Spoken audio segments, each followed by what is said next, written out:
Hi, everyone. It's fantastic to be here. OSCON is such a focal point of open source and really has been since the beginning. We're looking at some of the faces of open source. And of course, there are so many thousands more. And so many of you have made open such a powerful movement that it's broken free from its origins in software to touch pretty much just every part of our lives. And this brings new faces and new stories, and they have such a range from healthcare to education. You know, you can download open source surfboard designs. So the story in the middle is one I just heard last week. Martin is a technologist turned farmer who built his own tractor and then open sourced the designs for that and 50 other industrial machines. So this is not just technologists, however. It's writers and artists, and we have more thinkers and collaborators than ever. And this is now just the way we do things. We share and we collaborate. And what was once so controversial and revolutionary not that long ago has become far more frequently commonplace. Open is now a foundation of our culture. And we see the results again and again. The crowd accelerates innovation. And millions have contributed to these projects and thousands of others. And millions more have done absolutely nothing at all. Is that okay?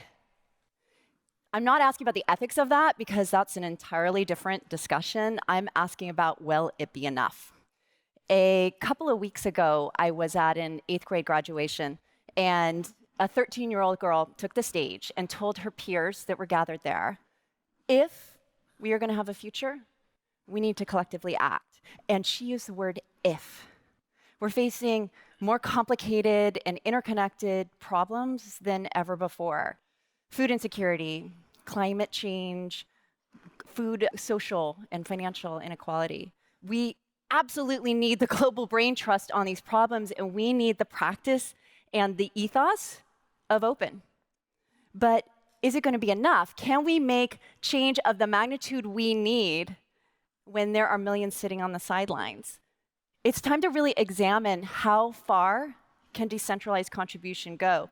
Can we somehow supercharge it so that we're getting millions, activating millions from the sidelines to contribute their time and their ideas and their labor? Well, first, we have to deal with the fact that the populations, those millions, are very, very distracted. We all are. We are doing more, and the noise and the pressure are greater than ever. There's a professor from Harvard that studies the economics of attention, and he's found that the cost of our attention has risen 7 to 9-fold in just a few decades.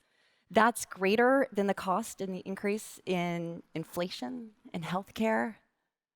So we may know what's right, and we may want to contribute, but it's a very different thing from actually doing it, and that does not make us bad. It's simply human. So how do you pull somebody out from that and get them to not only pay attention, but to take action? Conceptually, it's very simple. Incentives, right? Incentives are chemical.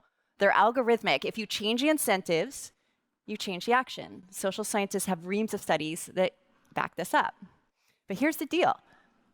This is how many minutes we have in a day, 1,440. And we all do. I do. Everyone in the front row, all the way to the back corner, all the many thousands of us have this many minutes in a day. So what drives a decision to contribute some of those minutes to an open source project versus another? Well, it may be you're funded by an employer, or it may be altruism, or maybe you're just trying to solve a problem. But regardless, these incentives are not one size fits all. They're not universal. So what if we could create design incentives that actually were powerful and universal? What would they look like, and where would we get them? This is where I bring up the blockchain part. And this may feel like a leap for some of you, may surprise you. But blockchains have multifunction, multi-use tools. And entrepreneurs are using them to design all kinds of things. One of those things is as plumbing for designing incentives. So let's think about this for a while. The first blockchain was created to make Bitcoin possible. And Bitcoin's a digital currency, but it has an ingenious dual role. And that is that using game theory, it also is used to shape behavior. In Bitcoin's case, that is to incent the maintenance and the protection of the network. There are projects that are seeking to do something similar using digital tokens, right?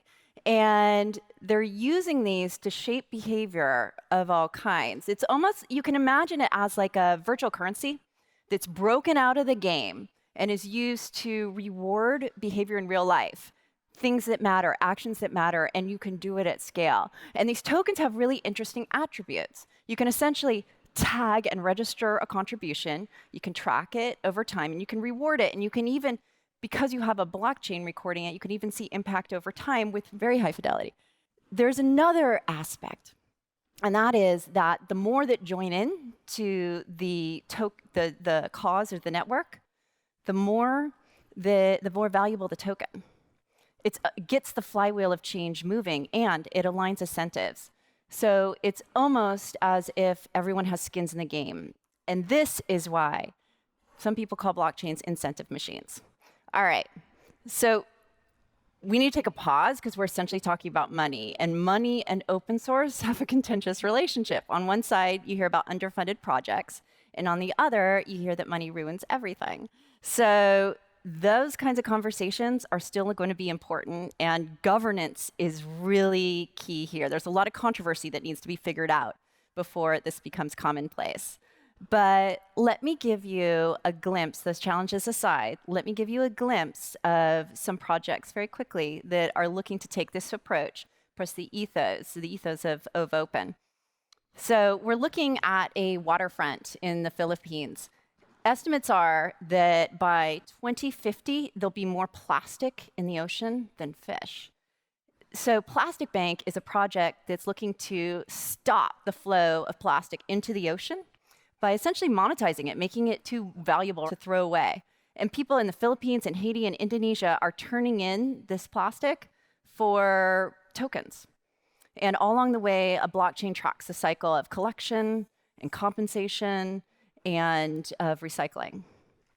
So Esther is the woman in the middle in teal stripes, and she's in the Philippines. She's gathered 176 people from her community, a lot of them single women without a steady source of income that are supporting families, to do this kind of work. They collect the plastic, they clean it, they sort it, and they turn it in for digital tokens that can then be exchanged for cooking fuel, for tuition, for healthcare.